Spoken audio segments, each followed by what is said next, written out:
Hi, everyone, and welcome to the discussions for issues in northern, rural, and remote health in Canada.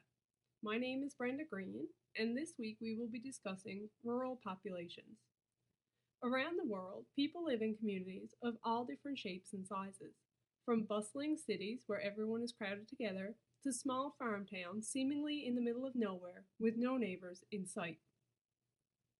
In Canada, in particular, we have a large land mass and a fairly small population. As a result, Canadians are spread far and wide, with many living in rural, remote, and northern communities. So, what is the difference between urban and rural? Urban areas include larger cities where people live much closer together and can easily access services such as transportation, medical treatment, and education and employment opportunities. On the other hand, rural communities are smaller, far removed from cities, and often don't have this same level of services. So, what does it matter where Canadians live? Because where we live directly influences our health. People living in rural communities often have poorer health, higher rates of injury, a lower life expectancy, and higher rates of disability. Some of the negative influences on health for residents in rural communities include lower participation in the labour market, higher rates of smoking, lower rates of physical activity, and limited access to healthcare services. Fortunately, there are aspects of rural communities that actually help improve health of residents. First of all, many small town residents have a strong sense of belonging and take great pride in their community. This helps individuals to create strong friendships and to build trust in their neighbors. Another key feature of rural communities is that they generally have an aging population. And as people age, they require access to additional resources and services. Seniors living in rural communities often have lower incomes and inadequate housing, as well as limited access to transportation and healthcare. In rural communities, if rural communities are to support this aging population, then changes need to be made to not only allow seniors to remain in their community longer, but to facilitate their independence for as long as possible. The needs of senior citizens extend far beyond access to doctors and nurses. In order to support aging in place, we need to address the following areas. 1. Affordable and accessible housing needs to be made available for seniors when they can no longer live in their own homes. This housing must also provide support services to provide for both the physical and mental health of residents, such as cooking, cleaning, and social events.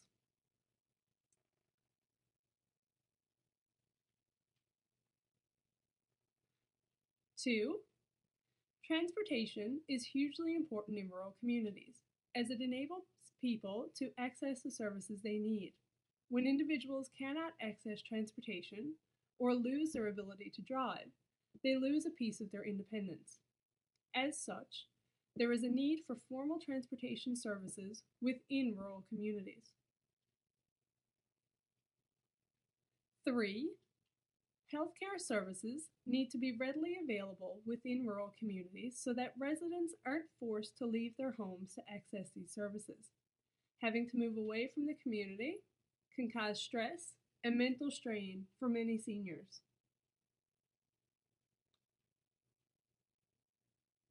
4. Finances are commonly reported as a significant worry among seniors, specifically when considering the high costs of home care and nursing homes. Many seniors worry that their pensions won't provide enough money to make ends meet. This point reinforces the importance of providing affordable housing options in rural communities. 5. Caregiving is another service that is often lacking in rural communities. Many seniors end up relying on their spouse or family members to provide the care they need. Furthermore, this situation places a burden on the caregiver themselves as they often cannot attend to their own needs because they are too busy helping others. 6. Falls can significantly impact the health of seniors, especially when they lead to injury and disability. Such occurrences can further result in a loss of independence among affected individuals and therefore need to be taken seriously when planning aging in place. 7. Rural communities themselves can contribute to healthy aging in place as they provide opportunities for social engagement and the creation of social support networks. Community residents are familiar with each other, have developed a high level of trust, and are more likely to have someone they can call on for help. 8. Support systems need to be made available and accessible in rural communities to support residents when their family and friends can't. Seniors tend to refrain from asking for help because they think they will be a burden. If the appropriate support systems were available, some of this hesitation could be overcome.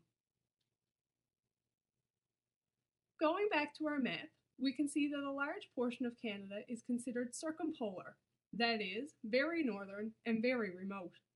Many of the residents living in these northern, remote regions are Indigenous groups who, like rural residents, experience poorer health status when compared to the average Canadian population. As a prime example, the life expectancy for Canadian Inuit is 10 years less than that of the general Canadian population. Living in the North presents many challenges for Indigenous populations and significantly impacts on their health status.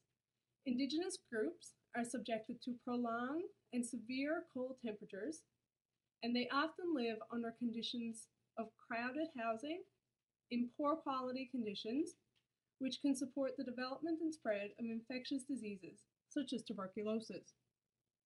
Indigenous groups often face food insecurity as shipping methods are unreliable and traditional food sources have been contaminated by industrial pollutants. Poor diet and lack of physical activity have supported steadily increasing obesity rates, in turn leading to high rates of cardiovascular disease. Indigenous groups also commonly suffer from chronic psychosocial stress, in part due to their loss of traditional values and way of life. This has contributed to high rates of depression, suicide, and other mental illnesses. Furthermore, our Indigenous populations are particularly vulnerable to climate change.